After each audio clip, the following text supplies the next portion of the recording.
Salut Gilles. Salut. Bonjour Gilles, bienvenue. Merci.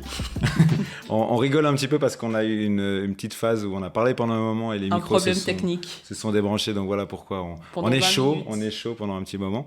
Et donc aujourd'hui à ISO Identité sans ordonnance, on a le plaisir d'avoir Gilles Ancion qui est là, qui nous a déjà donc hors antenne un petit peu parlé de lui et on va essayer de revenir un peu là-dessus, de savoir qui tu es et en tout cas, pourquoi tu es là et ce qui nous intéresse beaucoup, c'est que tu es entrepreneur, tu as plusieurs boîtes. Maintenant, tu gères un groupe qui fait de l'événementiel, qui est dans la restauration, les boîtes de nuit.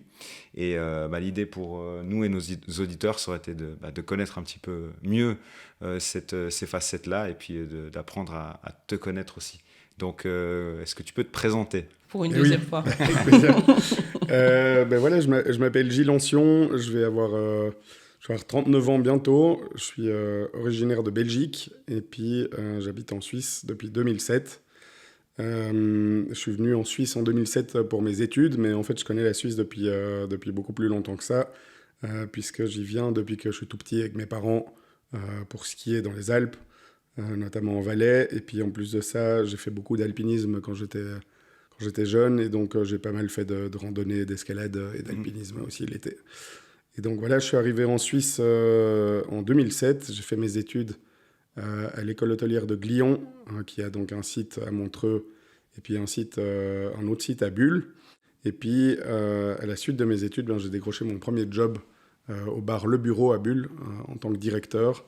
Et puis voilà, partie de là, y a une série d'opportunités qui sont enchaînées, d'opportunités qu'on a saisies. Et puis à travers ça, on a, avec 2 associés, créé un groupe d'hôtels, pas d'hôtels encore aujourd'hui malheureusement, de bars, de restaurants et de boîtes de nuit. Et voilà, ça nous amène aujourd'hui. Cool. Et du coup, tes premiers contacts avec la Suisse, ça a été le pur hasard, on va dire, du loisir, enfin des vacances. Qu'est-ce qui amenait tes parents à vous prendre et faire ces vacances en Suisse plutôt qu'ailleurs? Tu connais un peu les... Bon, non, je pense que c'est le cas de beaucoup de... Enfin voilà, en Belgique, on a, Jacques Brel l'a dit, un pays qui est assez plat. C'est plat, ouais. Et voilà, je pense mes grands-parents skiaient déjà, mes parents aussi, c'était une tradition familiale de venir skier dans les Alpes.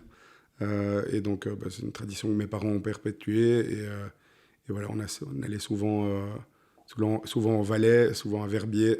Et puis donc, voilà, je traversais, sans le savoir, le canton de Fribourg pour venir jusqu'ici. Ah, cool. Et là, c'était quand tu avais quel âge environ? Vraiment toute mon enfance. Je pense qu'on nous a mis sur des skis vers l'âge de 2 ans. Et puis on venait chaque année, une fois ou deux. Donc voilà. Comment t'es venue l'idée d'entreprendre ? Alors, l'idée d'entreprendre, je ne sais pas exactement. Je ne sais pas si c'est une idée qui vient ou c'est quelque chose qu'on a en soi. Je pense qu'on peut très certainement voir chez certains enfants une capacité d'entreprendre, une envie d'entreprendre. Voilà, ça peut certainement venir plus tard aussi. Chez moi, je ne sais pas quand c'est arrivé. Ce qui est sûr, c'est que j'ai toujours eu beaucoup d'énergie. J'ai toujours eu beaucoup de leadership. J'ai toujours été un peu un meneur de bande. Ça m'a d'ailleurs joué pas mal de tours. J'étais un petit peu dissipé quand j'étais jeune, quand j'étais enfant. Quel genre d'enfant étais-tu, justement ? Mais j'étais un enfant un petit peu turbulent, je veux dire. Je pense que j'avais beaucoup d'énergie. J'ai eu une scolarité qui a été un petit peu chaotique. J'ai changé pas mal d'école. C'est marrant, effectivement. Quand j'étais en Belgique, vous le savez, la Belgique a certaines similitudes avec la Suisse.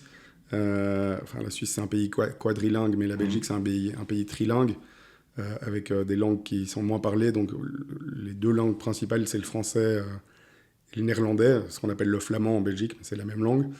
Et donc, vu que j'étais à Bruxelles et qu'en Belgique, c'est quand même un atout majeur d'être bilingue, ma mère m'avait mis à l'école en néerlandais, en flamand. Ok. Et la 3e langue, c'est le... La 3e langue, c'est l'allemand. Ah, ok. Ouais. Mais je dirais que c'est un peu les mêmes proportions qu'en Suisse avec l'italien. Un pur allemand, vrai allemand ou... Non, un pur allemand. Ouais, un pur allemand.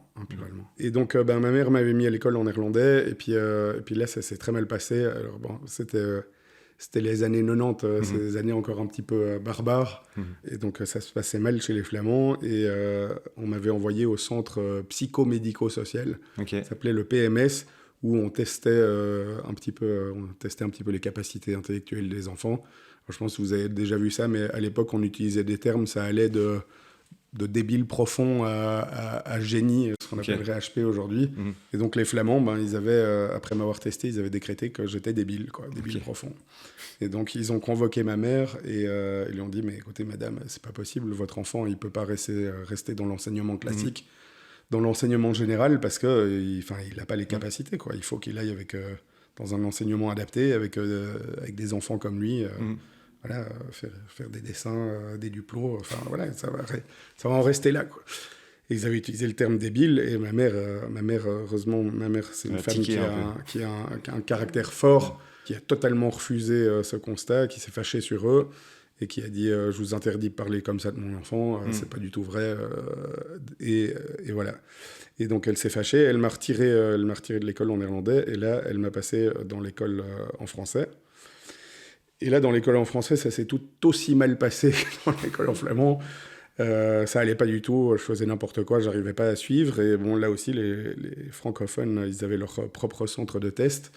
Et ils m'ont fait tester, ils m'ont fait passer toute une série de tests. Ils ont convoqué ma mère et ils ont dit enfin, madame, vous pouvez pas laisser votre enfant dans l'enseignement général. Votre enfant, c'est un génie, il a un QI tout à fait hors norme, il n'a rien à faire dans cette classe. Faut le mettre dans un enseignement adapté à ses capacités, avec des gens comme lui, quoi.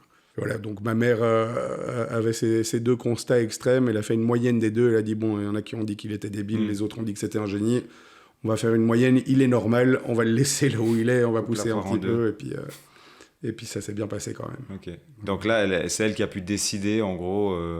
de ce qui allait se passer pour toi pour la suite, c'était pas... Non, alors elle a pu décider, je sais pas exactement comment ça se passe, mais de toute façon c'est super subjectif. Alors je pense en plus, je sais pas à cet âge-là exactement ce qu'on voit à l'école, mais je sais pas à quel point les notes ça compte, mais j'ai quand même fini par passer mes primaires sans doubler. C'est juste que si ma mère avait été un peu moins forte et avait écouté, peut-être dans des milieux où il y a d'autres problèmes ou d'autres soucis au quotidien, un parent peut peut-être plus facilement accepter la première version qu'on lui a livrée, dire ma foi il est débile, on va le mettre chez les débiles. Et qu'est-ce que tu serais devenu si tu avais suivi cette voie-là, en fait, et si ta mère avait accepté ça, tu aurais été dans un centre spécialisé? Je sais pas, je serais peut-être très heureux à faire certainement d'autres choses. Non, mais je pense que j'aurais pas été malheureux, mais je pense que c'est dangereux aussi parce qu'on dit que quand même le cerveau se développe jusqu'à un certain âge, et puis c'est aussi en étant stimulé qu'on développe son cerveau et qu'on apprend des choses, et c'est clair que ça se serait pas passé de la même manière. Et puis souvent tu deviens ce qu'on te dit, on devient ce qu'on mange. On devient ce qu'on mange aussi, mais ce qu'on... Il a confiance en soi en te disant que tu es débile, et de grandir avec... Oui, après, moi, je pense pas qu'à cette époque-là, on me l'ait livré comme ça. Et de toute façon, je pense pas que ça m'aurait touché. Mais... Nice. Donc, pour la suite, à Glion, qu'est-ce qui s'est passé? Tu as fait tes études et puis tu es arrivé en tant que directeur du bureau. Tu peux nous parler un petit peu de cette période-là? Ouais, donc j'ai étudié à l'école hôtelière à Glion, qui est considérée comme... je ne sais pas qui s'occupe de faire ces classements, mais qui est considérée comme une des meilleures écoles hôtelières au monde, comme l'école hôtelière de Lausanne d'ailleurs. Et donc j'ai fait ces études d'hôtellerie qui en fait sont des études de gestion, des études de business administration. Et voilà, et ça s'est assez bien passé pendant mes études. Le coût de la vie en Suisse coûte assez cher, mes parents m'avaient payé mes études.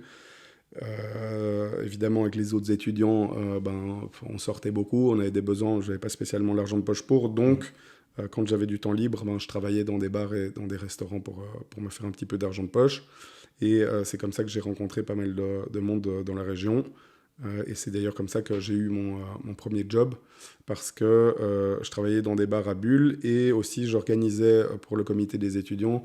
J'étais le responsable de l'organisation des soirées étudiants. Ah, cool. Donc j'ai rencontré à l'époque les propriétaires de Globule, qui étaient les mêmes propriétaires à cette époque-là que les propriétaires du bureau. C'était les fondateurs du bureau.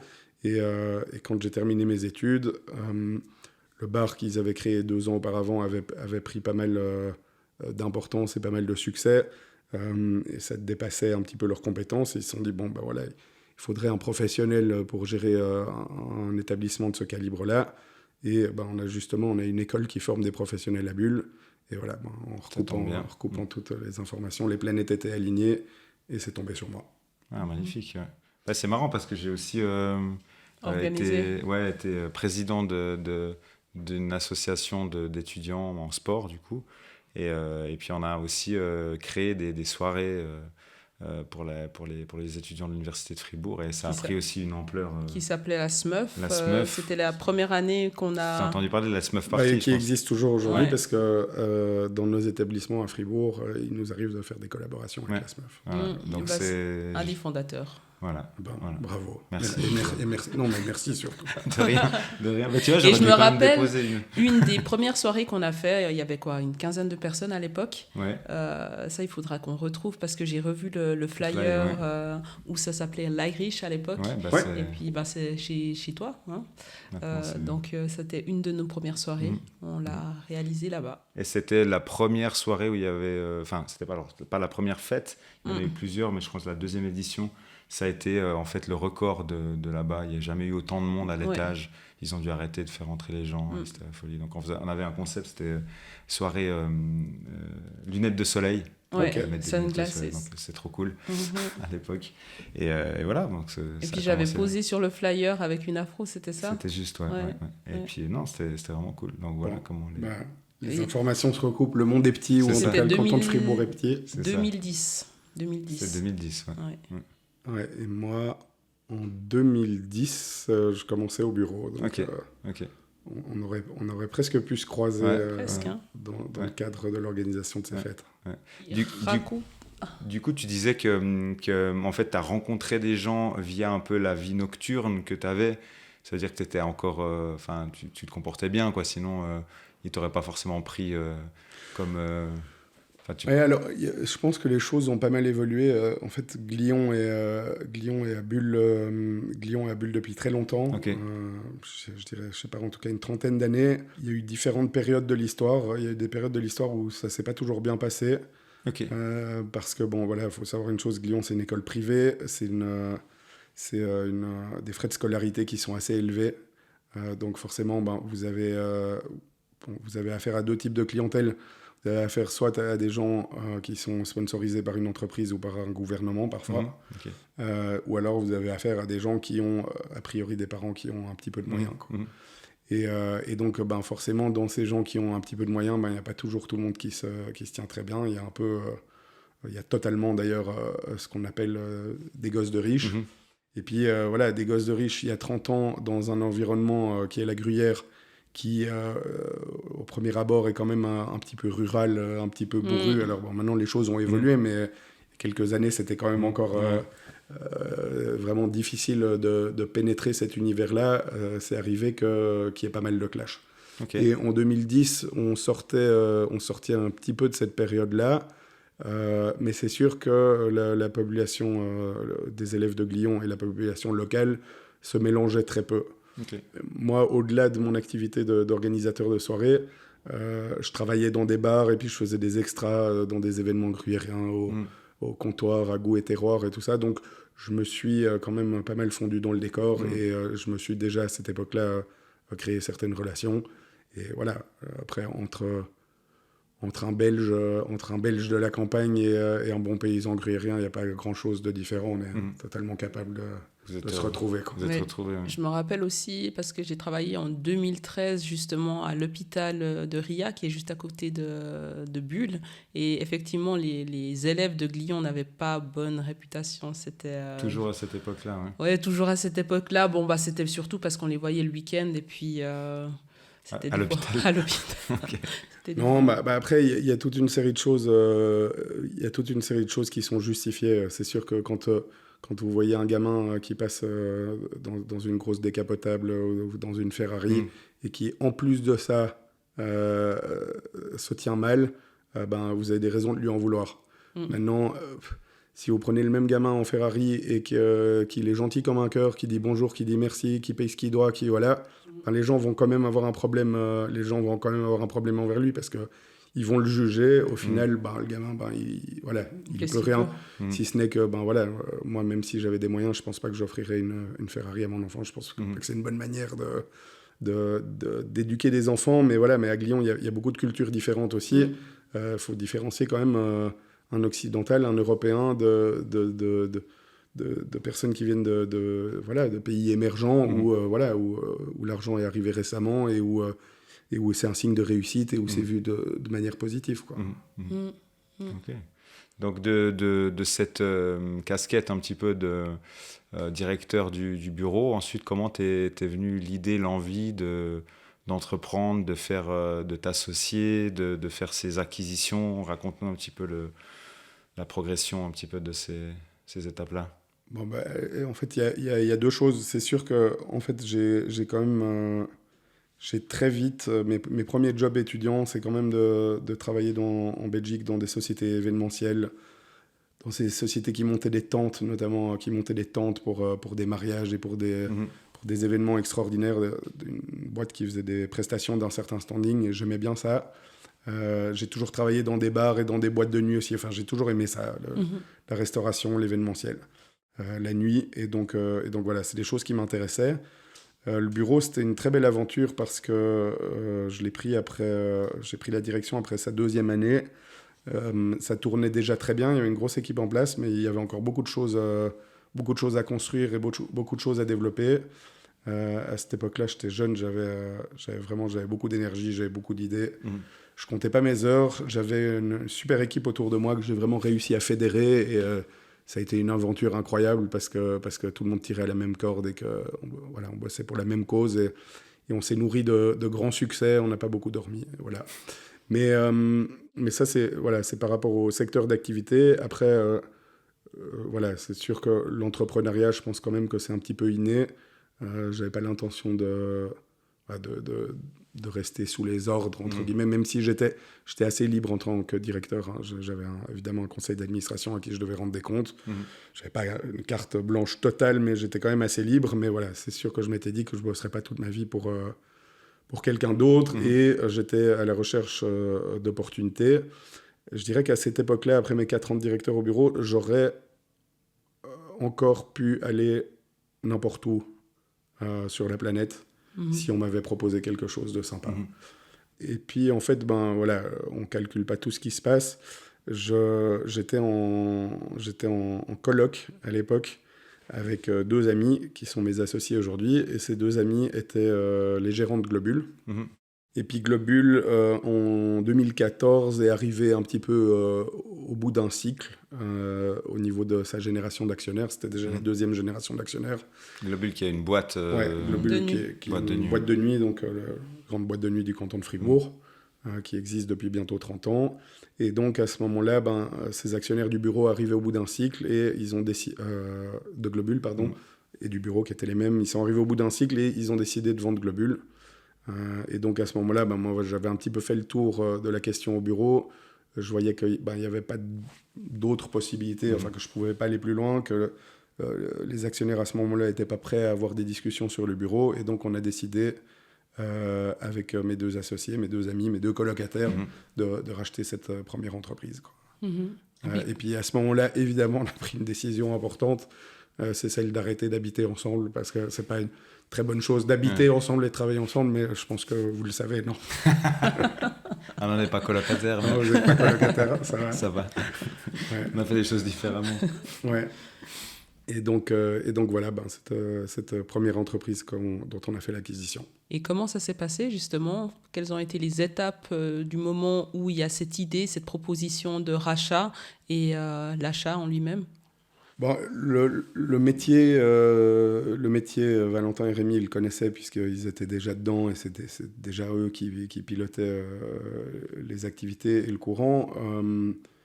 Ils avaient des bonnes formations tout à fait complémentaires aussi pour pouvoir relever ce challenge-là. Après, ben voilà, il y a un aspect financier, donc on a tous regardé ce qu'on avait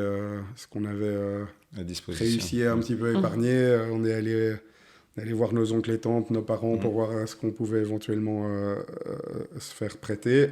Et puis après, on est allé voir la banque et on a monté un dossier de financement. Et puis voilà, c'est des étapes importantes parce qu'à cette époque-là, c'était très impressionnant d'aller demander de l'argent à une banque, de signer des contrats, d'être dans notre métier. On n'a pas spécialement bonne réputation auprès des banquiers, donc on est caution solidaire, on est caution solidaire pour tout. Donc on met tout ce qu'on a en garantie, on accepte de tout perdre si ça se passe mal. Après, moi, ce que j'ai toujours dit, c'est que voilà, tant que c'est dans nos mains, tant qu'on se lève tôt, tant qu'on est humble et qu'on se remet en question, il peut rien nous arriver de grave, donc ça posait pas de problème. Mais à cette époque-là, c'est vrai que c'était impressionnant. Maintenant, on l'a fait quelques fois depuis, donc c'est de moins en moins impressionnant. Mais on va avoir l'habitude, quoi. Ouais, c'est la routine. Et le profil des propriétaires, enfin des anciens propriétaires, quelle a été un peu leur démarche? Est-ce qu'ils vous ont accompagné encore dans cette reprise ou ils vous ont donné carte blanche, tenez les clés de la maison et débrouillez-vous? Non, alors c'est une bonne question. D'ailleurs, je ne l'aurais pas précisé sinon. Il y a une des actionnaires de l'époque qui a gentiment accepté de rester pour une phase de transition avec nous. Et d'ailleurs, une phase de transition qui a quand même duré... qui a quand même duré 4 années. Et en fait, ça a été très précieux parce que elle nous a entourés de toute sa connaissance, de toute sa bienveillance. On n'aurait peut-être pas eu les capacités de racheter la totalité non plus, donc on n'a pas racheté sa part dans un premier temps. Et elle est restée avec nous pour nous mettre sur les rails, quoi. Cool. Voilà. Et puis ensuite, elle s'est retirée. Elle s'est retirée en 2020, juste avant le Covid. Alors, je ne sais pas si elle avait vu venir les choses, certainement pas d'ailleurs, mais voilà, elle a eu la chance de se retirer au bon moment. Et quand vous avez racheté le Globule, est-ce que vous êtes resté dans l'opérationnel ou est-ce que vous avez directement passé en fait en conseil d'administration juste pour voir les résultats, ou comment ça s'est passé? Non, alors vraiment, mais ça, je pense que c'est la règle quand on rachète sa première boîte, quand on est endetté jusqu'au cou, il faut s'impliquer. Et on était plus qu'impliqués. Il faut dire aussi, quand on a racheté, donc on s'est endetté pour racheter, on s'est immédiatement endetté plus. On a décidé d'investir dans le club, de refaire le club, de refaire un bel outil de travail, parce qu'on s'est dit, autant le faire au début plutôt qu'à la fin. On l'amortira sur les années, mais au moins on aura un outil de travail qui nous permettra de faire ce qu'on a envie de faire et ce qu'on ambitionne de faire dedans. Et donc voilà, on a pris encore un risque supplémentaire. Vous avez rénové on a tout rénové à ce moment-là. D'ailleurs, maintenant, 10 ans plus tard, on vient de le refaire cet été-ci. Parce que forcément, voilà, ça s'use, surtout la nuit. Et donc voilà, mais pour répondre à ta question, au début, on a vraiment énormément bossé. On se répartissait toutes les nuits. Dans les premières années, il n'y a eu aucune nuit où aucun de nous trois n'était là, quoi. Et on avait tous les trois nos casquettes, mais on était au four et au moulin, quoi. Et puis après, comment était la transition où vous vous êtes dit, là c'est consolidé, là on peut redonner un petit peu le relais à des gérants, des managers? C'est toujours... c'est difficile de repenser au passé parce je ne sais pas si on a une vision faussée de la manière dont les choses se sont passées, mais c'est plus... c'est d'une part des opportunités qui se présentent, et voilà, et d'autre part, quand même, un petit goût de l'entreprise, petite touche d'entrepreneuriat qui reste dans le fond de la tête, qui fait qu'on n'arrive pas à ne pas s'intéresser à une opportunité. Et puis, d'ailleurs, ça, c'est une règle qu'on a toujours eue, et c'est une règle qu'on a toujours aujourd'hui. Aujourd'hui, quand on nous appelle, quand il y a une opportunité, quand on entend parler d'un truc, on va visiter, on discute, on écoute ce qui se passe, on essaye d'avoir de l'information, on évalue, on regarde si ça peut nous intéresser ou si ça nous intéresse pas. Mais on dit jamais d'entrée de jeu, ah non, il y a trop, il y a assez, on fait pas. Enfin, parce qu'il faut rester alerte, il faut pas louper des bonnes affaires. Mais du coup, ce qui s'est passé, c'est que c'est qu'il y a eu une première opportunité qui est arrivée, c'était le Mélocotton à Bulle, donc qui est arrivé aussi un petit peu en fin de course. Et puis nous on était encore à fond dans Globule, on avait déjà une boîte de nuit à Bulle, et on s'est dit on va pas prendre une deuxième boîte de nuit à Bulle, enfin c'est un peu bizarre. Et puis après on s'est dit ça pourrait quand même nous embêter en fonction de qui la reprend et ce qu'il en fait. S'il veut s'amuser à faire du globule au centre-ville, alors bon, de toute façon, les possibilités, le dimensionnement et la localisation font que c'est pas possible. Mais on s'est dit, si on le reprend nous, au moins on pourra faire quelque chose de différent ou de complémentaire, quoi. Et puis donc on a repris le Mélocotton. Et en parallèle du Mélocotton, il y a donc les actionnaires du bureau, qui étaient les mêmes que ceux de Globule, qui ont décidé de remettre le bureau, parce qu'ils arrivaient aussi au bout d'un cycle d'actionnaires. Et donc on a repris, on a longtemps hésité si on faisait le mélo ou si on faisait le bureau. On a eu du mal à choisir, on a dit d'accord, on fait les deux. Et puis là c'est un petit peu mal tombé, parce que on a fait donc le bureau, c'était quand même c'est un établissement qui a beaucoup de succès, qui avait beaucoup de succès, qui en a toujours beaucoup. Donc c'était quand même une grosse opération pour nous, pour laquelle il a fallu sérieusement s'organiser et trouver des solutions au niveau financier, au niveau opérationnel, au niveau tout. Et donc on a réussi à boucler les deux opérations, mais on a reçu les clés du bureau en début mars 2020, exactement une semaine avant le Covid. Donc voilà, on a acheté le bureau, on l'a exploité 4 jours, et après on s'est organisé pour le fermer et pour le maintenir en vie pendant 2 ans. Peut-être pour expliquer un peu la différence qu'il y aurait pour les gens qui n'ont pas forcément été là-bas, mais la différence entre le bureau et Globule. Donc Globule étant vraiment une pure boîte de nuit qui ouvre à 22h, je présume, un truc comme ça, qui n'a pas vraiment d'autres activités. Le bureau est un peu différent. Ouais, alors en fait c'est des structures qui ont approximativement la même taille. Je dirais, quand je parle de structure, je parle de structure économique. Je parle de chiffre d'affaires, de nombre d'employés, qui ont un peu le même dimensionnement, mais qui fonctionnent de manière totalement différente. Globule, c'est une boîte de nuit d'une capacité de plus de 1000 personnes, qui a 3 salles, qui a une grosse programmation, qui fait énormément de frais de programmation, de communication, de sécurité. Mais au final, c'est ouvert. Alors, à l'époque, on ouvrait encore le jeudi, mais depuis qu'on a le Mélocotton, on privilégie l'ouverture du Mélocotton le jeudi. Donc, Globule ouvre le vendredi et samedi, la veille des jours fériés, mais ouvre de 23h à 5h du matin. Donc, en fait, Globule ouvre 12 heures par semaine.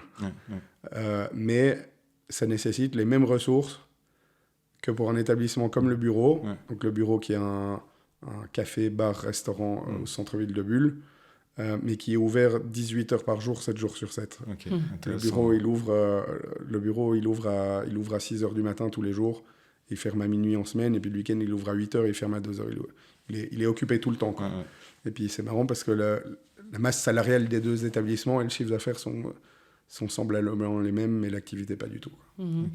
Et puis avec le Globule, le reste du temps, ça reste fermé, ou vous avez décidé aussi d'avoir d'autres activités là-bas? Alors, Globule a d'autres activités. Donc, notamment à l'époque, Globule avait une activité événementielle. On a toujours de tout temps organisé des événements dans nos murs, mais aussi à l'extérieur, pour des entreprises ou pour des privés. Pendant le Covid, on a décidé de séparer l'activité événementielle de Globule, parce que en fait, les aides, tout était calculé sur une même base, alors qu'on n'était pas impacté de la même manière, et donc on a vraiment décidé de séparer les activités. Et donc on a séparé l'activité événementielle en créant notre boîte événementielle qui s'appelle Citron Caviar, qui est très présente aujourd'hui dans le canton. Et donc ça, c'était une activité de Globule à l'époque. Globule a aussi pas mal d'activités l'été, notamment pendant toute une époque, il y a eu Globule Plage. Maintenant, il y a notre bar éphémère qui s'appelle Monsieur Mouche, qui fait entre 2 et 3 éditions chaque été. Donc ça occupe quand même ça occupe pas mal de monde et pas mal de temps. Et puis ensuite, on essaye aussi de dynamiser un petit peu Globule et de l'utiliser la semaine. Donc ça arrive quand même qu'on ait des événements pour des entreprises, qu'on ait des conférences, qu'on ait des TEDx, des présentations. C'est vrai que voilà, on a une salle de spectacle qui peut accueillir 1000 personnes. Alors ça, c'est quand ils sont debout. Mais quand ils sont assis dans la grande salle, on arrive quand même à accueillir à peu près 300 personnes.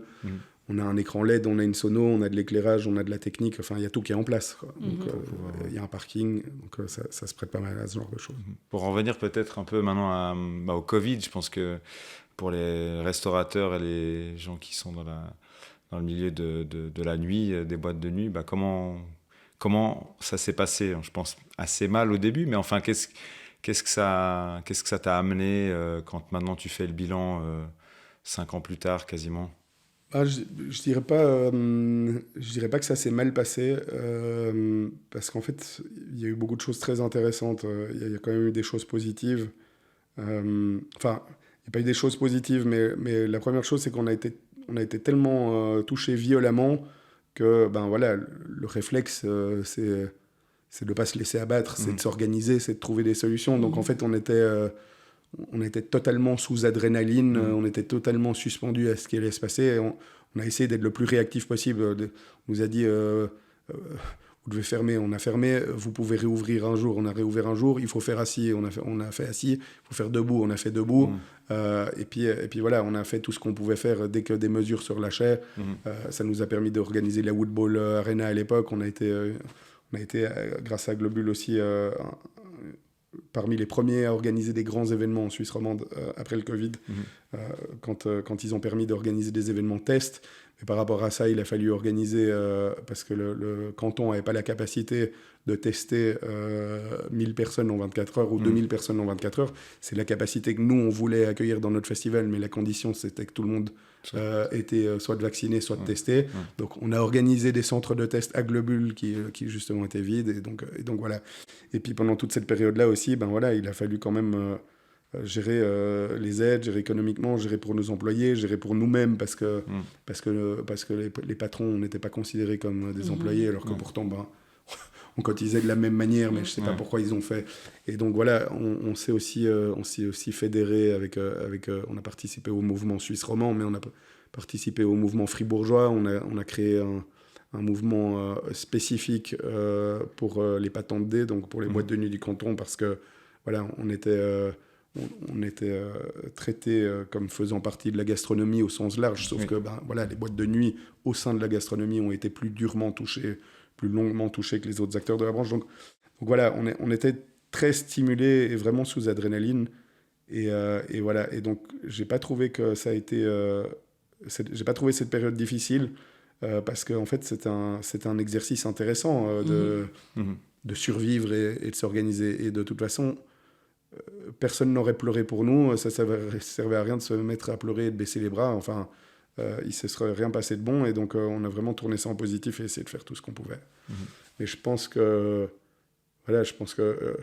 sur l'Everest, les gens ont des accidents à la descente, pas à la montée. À la montée, ils sont sous adrénaline, ils sont sous adrénaline, ils sont concentrés, et puis la descente est beaucoup plus dure. Alors ce qui est certain, c'est qu'on a plus mal vécu d'après, alors sans que ce soit dramatique non plus, parce que le Covid a créé aussi son lot d'opportunités, et puis au final on est toujours là, mais c'est certain que notre développement, paradoxalement, ne s'est pas passé totalement comme prévu. Globule a souffert terriblement du Covid, on souffre encore aujourd'hui, on a réussi à retrouver un équilibre financier que l'année dernière, donc ça veut dire qu'au final la crise pour nous aura duré 5 ans. Dans notre malheur, on avait eu la chance de développer d'autres activités juste avant, et c'est celles qui nous ont permis de tenir. Si on l'avait pas fait, Globule serait sans doute plus là aujourd'hui. Et vice versa, si on avait su combien de temps ça allait durer et comment ça allait se passer, mais on pouvait pas deviner, probablement qu'on aurait mieux fait de fermer le premier jour du Covid et jamais réouvrir. Mais voilà, c'est pas le choix qu'on a fait. On a décidé de s'accrocher. Ça a été dur, mais ça en valait la peine parce qu'aujourd'hui, on est toujours là. On a renoué avec des chiffres noirs. On est en train de retrouver notre clientèle. On a rénové le club cet été. On a des nouvelles personnes qui sont là. On a engagé deux jeunes nouveaux gérants qui sont dans le coup, qui connaissent du monde. Et donc, on est vraiment dans une bonne dynamique. Et puis voilà, ça se joue pas sur 1 an, ça se joue pas sur 5 ans, ça se joue à plus long terme. Voilà. J'ai plusieurs questions pour toi. Ça touche le recrutement.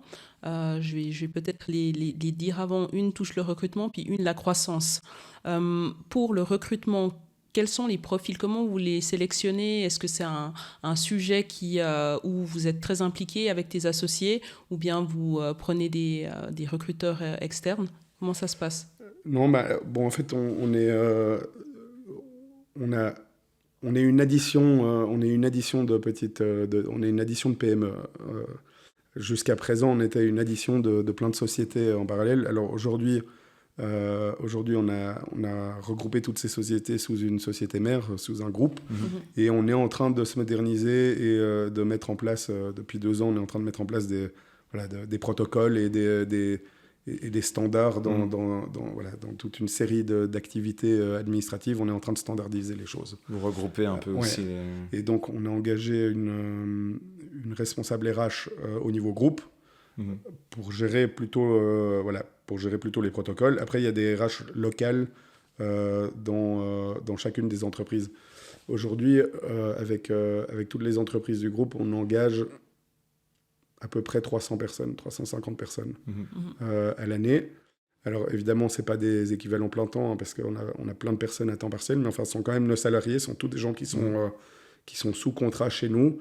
On a un tournus élevé, on a des employés qui font 4 heures par semaine ou 6 heures par semaine. On a aussi des employés à temps partiel qui font 20 ou 30 heures par semaine. Et puis on a, en plus de ça, encore une quarantaine de personnes fixes dans le groupe. Donc ça fait pas mal de monde. Et donc évidemment, c'est pas moi et mes associés qui nous occupons de tout ce monde-là, parce que nous, on a d'autres casquettes que purement les RH. Et donc c'est géré par des personnes au sein des boîtes ou par la structure centrale. Et de manière générale, on fait notre recrutement nous-mêmes, donc on ne fait pas appel spécialement à des agences extérieures. Au niveau de la communication, par exemple, par rapport à des postes ouverts, évidemment, on utilise les réseaux sociaux, on fait de l'affichage au sein de nos propres établissements. Mais il arrive que pour des postes un petit peu plus spécifiques, notamment par exemple des cuisiniers, on s'adresse sur des plateformes spécialisées. On adresse nos offres évidemment aussi au service public de l'emploi dans le canton de Fribourg, ce qui est une obligation. Et ça arrive qu'ils nous envoient des candidats. Donc, voilà. Puis la deuxième, par rapport à la croissance, qu'est-ce qui vous a motivé à faire plutôt une croissance externe, donc à faire du rachat, plutôt qu'à se dire, ce concept, il fonctionne bien, on va l'implanter dans une autre ville et puis on va faire plutôt de la croissance interne?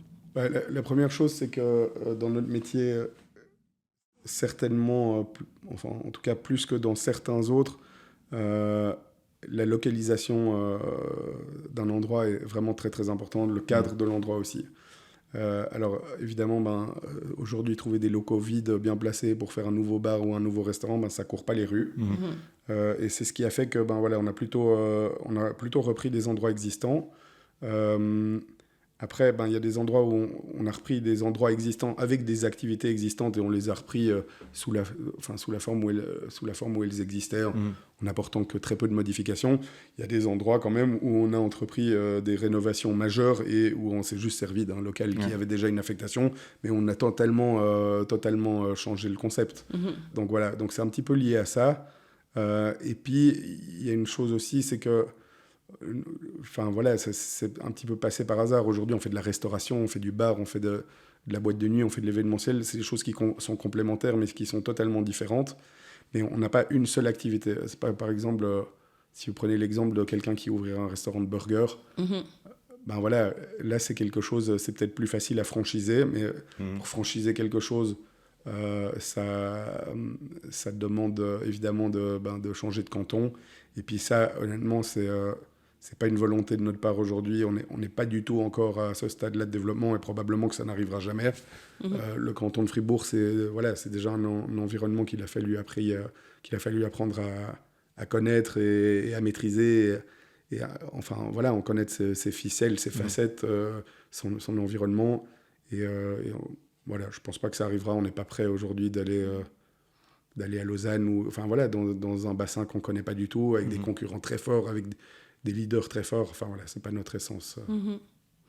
Et puis, aussi pour les noms, vous avez décidé aussi de garder les noms des structures que vous rachetez et plutôt que de les changer. Ça, c'était une volonté.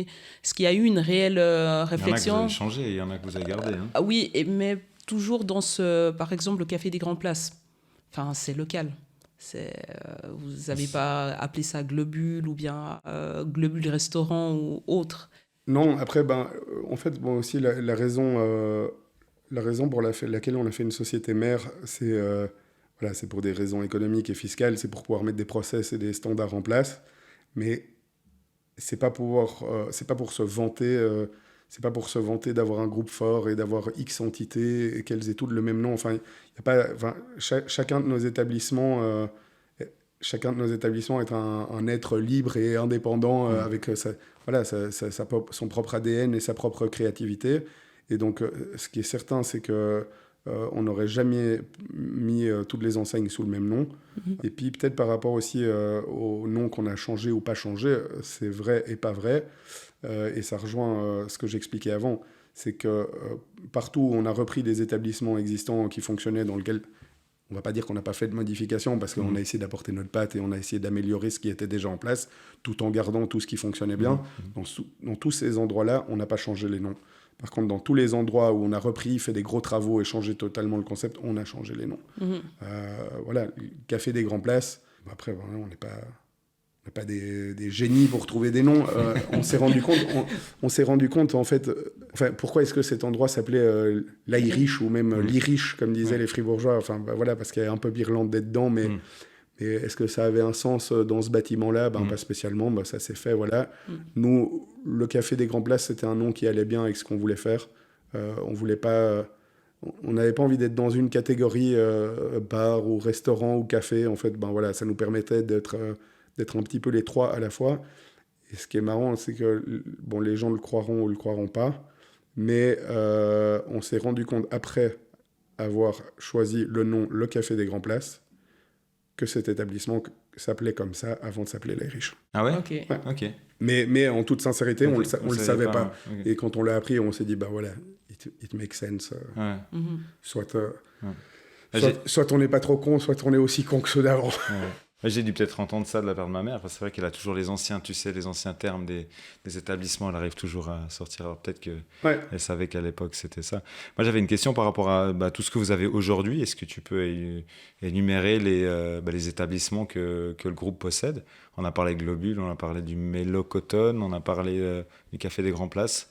Oui, alors, s'il y a peut-être une petite nuance à donner, on a des établissements qui appartiennent totalement au groupe. Et puis, on a aussi des établissements dans lesquels on est associé, et même associé minoritaire. Avec d'autres gens qui avaient envie d'entreprendre ou de se développer ou de se lancer dans une activité, mais qui peut-être n'avaient pas envie de le faire seul. Alors, cette question les regarde, mais pourquoi est-ce qu'ils n'avaient pas envie de le faire seul?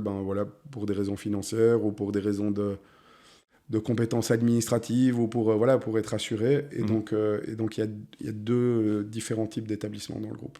Et donc, peut-être pour commencer par ceux qui appartiennent totalement au groupe, il y a Globule, le Mélo-Coton, le bureau, le Café des Grandes Places et le Cotton Club, ainsi que Citron Caviar, qui est notre agence événementielle. Et puis il y a deux établissements où on est associé, c'est le Nouba à Bulle et puis le café-restaurant de la Promenade à Bulle aussi. Okay. Et c'est probablement quelque chose qu'on fera de plus en plus à l'avenir, parce qu'aujourd'hui, avec ça n'a pas toujours été vu d'un bon œil aussi qu'on s'intègre un peu partout.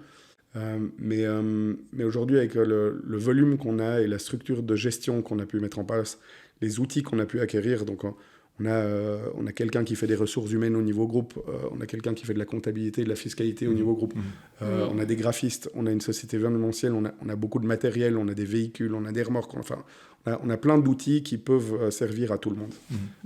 Et puis ça, c'est un vrai support aujourd'hui pour un établissement qui voudrait se développer ou pour une jeune personne motivée qui aurait envie de se lancer là-dedans.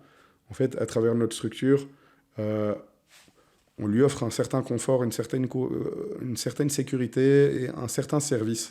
Parce qu'au final, la valeur ajoutée, quand vous êtes à la tête d'un établissement, la valeur ajoutée, c'est de faire de la bonne bouffe, c'est de faire de la bonne boisson, c'est d'avoir du bon staff, c'est d'être près de sa clientèle, c'est d'être dynamique, c'est d'organiser des événements, c'est d'être sur le terrain. Voilà. Mais par contre, faire des comptes, faire des salaires, faire des réparations, faire des fiches de paye, s'occuper des charges sociales, enfin, c'est pas intéressant et ça prend beaucoup de temps et c'est chronophage. Et voilà, dans un milieu dans lequel on est quand même vraiment sous pression aujourd'hui parce que la conjoncture n'est pas facile. Vous voyez, j'ai encore entendu aujourd'hui une fermeture d'un endroit relativement important à Bulle et ça va encore arriver malheureusement. Je pense que ce support-là, il est le bienvenu, quoi. Deux dernières questions, on arrive à la fin, elles vont être courtes. La première, c'est, tu nous as dit qu'au début, vous étiez all-in dans l'opérationnel. Aujourd'hui, tes journées, elles ressemblent à quoi ? Faire des podcasts. Moi j'ai un statut un petit peu particulier parce que on s'est réorganisé avec mes associés. On a créé une société mère. On est aussi en train cette année d'accueillir des nouveaux actionnaires dans le groupe pour continuer à grandir et puis aussi parce que on avait envie de garder certaines personnes, qu'on n'a pas besoin de tout posséder, qu'il faut commencer à se diluer un petit peu. Donc on a mis en place cette structure et on s'est réparti les casquettes. À l'époque, on avait deux casquettes qui se rejoignaient très fort, c'était celle d'actionnaire et de dirigeant. Aujourd'hui, on les a bien séparées et donc mes associés ont repris la direction de certains établissements. Moi, j'ai pris la direction d'autres établissements et en plus de ça, j'ai pris une casquette de directeur général du groupe, si je puis dire. Et je m'occupe du coup je m'occupe de centraliser l'information et de la présenter aux actionnaires. Je m'occupe d'aller faire de la résolution de problèmes ou de la prise de décision localement dans chaque boîte. Et je m'occupe aussi d'un volet de développement économique, politique, communication au niveau du groupe. J'ai des journées bien chargées.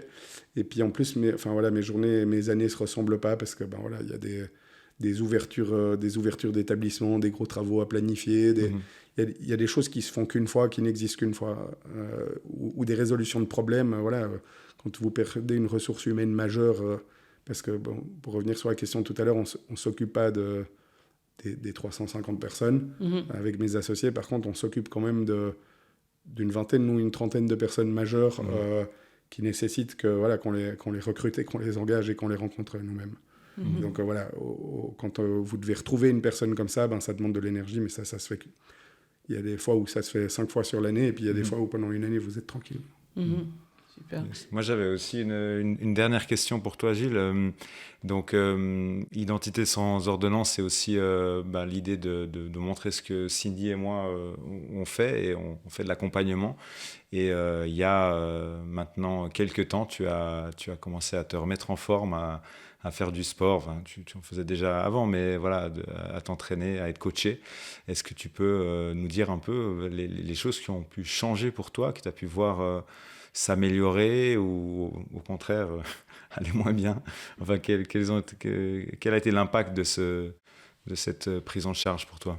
Non, en fait, j'ai fait beaucoup de sport étant jeune, notamment quand j'étais en internat. J'étais un acharné de sport, j'en faisais autant que je pouvais parce que j'avais beaucoup d'énergie à dépenser, puis c'était mieux de la dépenser là-dedans. Et puis, c'est vrai que quand j'ai commencé jusqu'à Glion, jusqu'à mes études universitaires, j'en faisais. Puis quand j'ai commencé à bosser, j'étais très pris par le travail et j'ai totalement arrêté le sport. Ensuite, je me suis marié, j'ai eu des enfants, j'avais le travail, les enfants, le développement. Enfin, j'ai vraiment totalement arrêté le sport. Et j'ai longtemps cru que, parce que j'ai beaucoup d'énergie, j'ai longtemps cru que j'étais invincible et que rien pouvait m'arriver. Et puis, il y a 2 ans, il y a mon grand frère qui a 2-3 ans de plus que moi qui a eu un cancer. Quand même relativement jeune, sans aucune raison. C'était quelqu'un qui faisait beaucoup de sport, qui était en très bonne santé. Il est toujours là aujourd'hui, il est sur la voie de la guérison, heureusement. Et puis moi-même, il y a 1 an, j'ai un petit peu trop tiré sur la corde. Au niveau du travail, au niveau du stress, au niveau du manque de sommeil. Un peu d'alcool, un peu de cigarette, un peu de café, un peu trop de viande rouge, un peu trop de nervosité. Et puis Et puis j'ai eu une belle alerte. Je me suis retrouvé un jour à l'hôpital au soins intensifs. Alors heureusement, c'était plus de peur que de mal. Je m'en sors sans conséquence. Mais ça m'a bien rappelé à l'ordre et ça m'a rappelé que qu'on n'était pas invincible et qu'il fallait s'entretenir. Et voilà, je pourrais citer plein de proverbes, mais je les connais mal. Qui veut aller loin ménage sa monture ou voilà.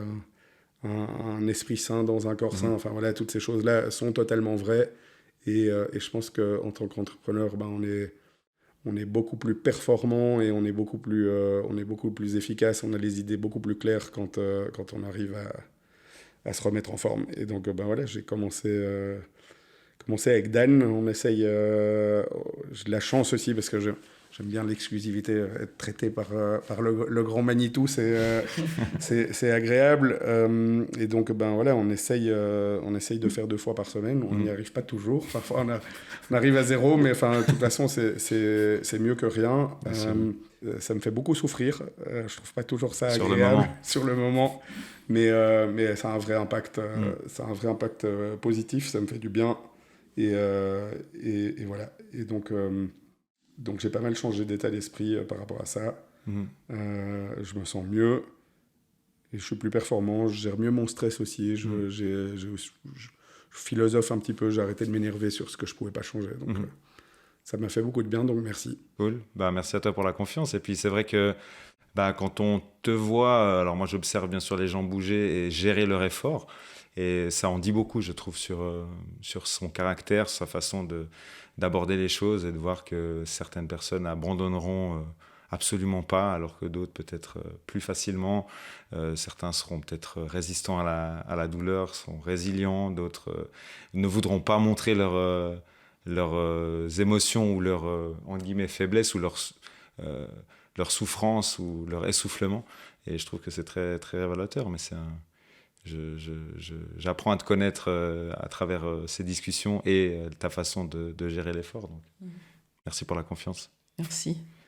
Et le dernier mot, si tu veux transmettre justement aux personnes qui nous écoutent, qu'elles soient entrepreneurs ou bien qu'elles ont envie de se lancer ou qu'elles ont commencé, quels seraient les conseils que tu pourrais leur donner?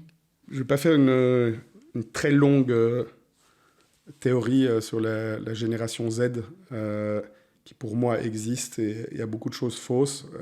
Elle a certainement beaucoup de choses vraies aussi, peut-être par rapport à notre génération où on était un peu obsédé par le travail et je ne suis pas sûr que ce soit une bonne chose. Il y a peut-être d'autres voies à trouver, mais ce qui est certain, c'est que j'ai l'impression qu'il y a de moins en moins d'entrepreneurs, de gens qui veulent entreprendre, de gens qui veulent prendre des risques, de gens qui veulent créer et ce n'est pas spécialement une bonne chose parce que voilà, on va arrêter d'évoluer. Donc, voilà, croyez en vos idées et croyez en vos idées. Faites-vous aider, faites-vous conseiller, réalisez-les. Et puis, au final, il n'y a pas vraiment de risque. Je veux dire, on se relève tant qu'on n'a pas essayé. On ne peut pas savoir si ça allait marcher ou pas. Merci Gilles, merci pour ton intervention et tout ce récit. Merci pour cet épisode en tout cas, et pour ta présence à Identité sans ordonnance. Merci à tous les deux. On espère te voir tout bientôt. À bientôt. À bientôt. Ciao, bye ciao. bye. Ciao.